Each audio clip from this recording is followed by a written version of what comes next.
Well, good morning, everyone, and welcome back to the shop. So, I would not have thought that the easy part was going to be drilling out the spot welds on this channel, relocating the channel, welding it back in place, and then spraying it. Because you know what? That was the easy part, because the hard part was trying to get all the adhesive, and there's still some on it, all the adhesive off of the rubber seal because I'd already installed this. So, like I said, peeling the old rubber off was tough, but I got 90% of it off, and hopefully that's good enough.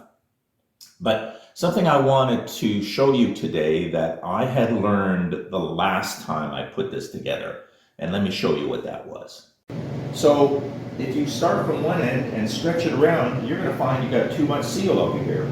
So, what I'm going to do is I'm going to apply the 3M seal adhesive only on this 18 inches here of the door, right to the channel, and that's it.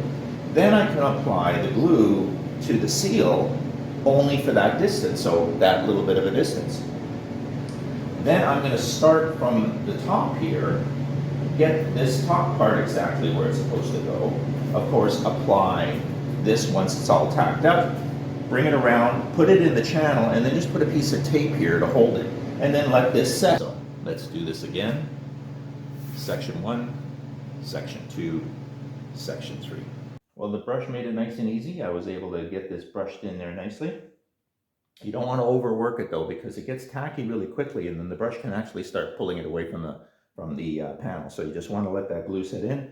The other thing is of course the brush worked really well. I laid down the bead of glue on the inside of the channel, and again, easy to manage because I only need the glue that much.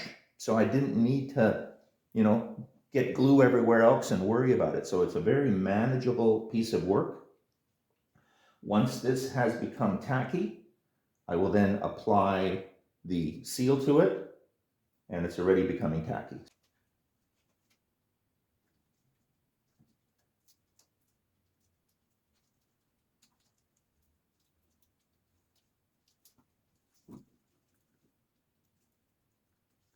A little messier than I thought. So that sits really nicely down. And again, the focus is to make sure that this is down as close as it can to the bottom of the door, because if this is up, it'll stop the door from closing in the car. So that adhered really easily. Simple to do. And what I'm going to do now is put some tape here to hold it in place, and then we can go do the other side. Okay, well, I wish I would have done this the first time, but I guess we all learn, right? So basically, I start from the top to make sure the top is where I want it, and then I only applied enough glue to get me down to about this corner. And then, of course, I put the glue on the adhesive, or on the seal, put it in place after it was tacky, and then I just taped it down just to make sure. Did the same thing on the other side, started at the top where it really is important to be at the right place, and then worked my way down to the corner here. And then again, I've got the adhesive all the way around the corner, but I have no adhesive in the center. And this little bit of slack is nothing, because, you can obviously, as I put this in place, I can bring the slack in, and there, look at that. So it fits fine. So no problem. So really, I'm just gonna let these set up. I'm then going to apply the glue into the channel. I'm going to apply the glue to the back of the seal. I'll put this in place. I'll bend these tangs down, and we'll put the door in.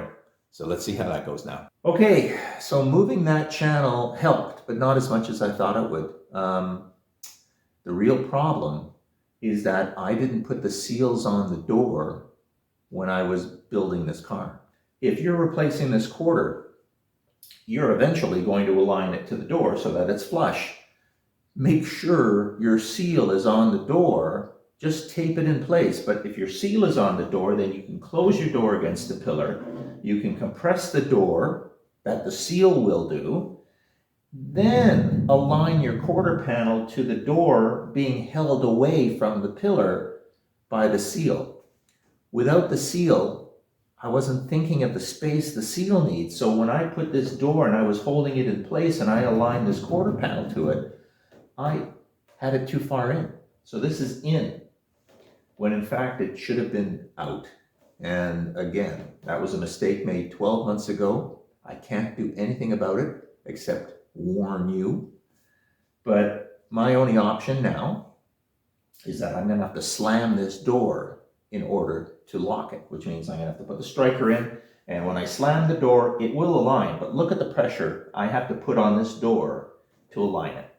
But just a word of warning for those out there who are still in the test fit phase, where you are fitting your doors, fitting your gaps, doing all of that.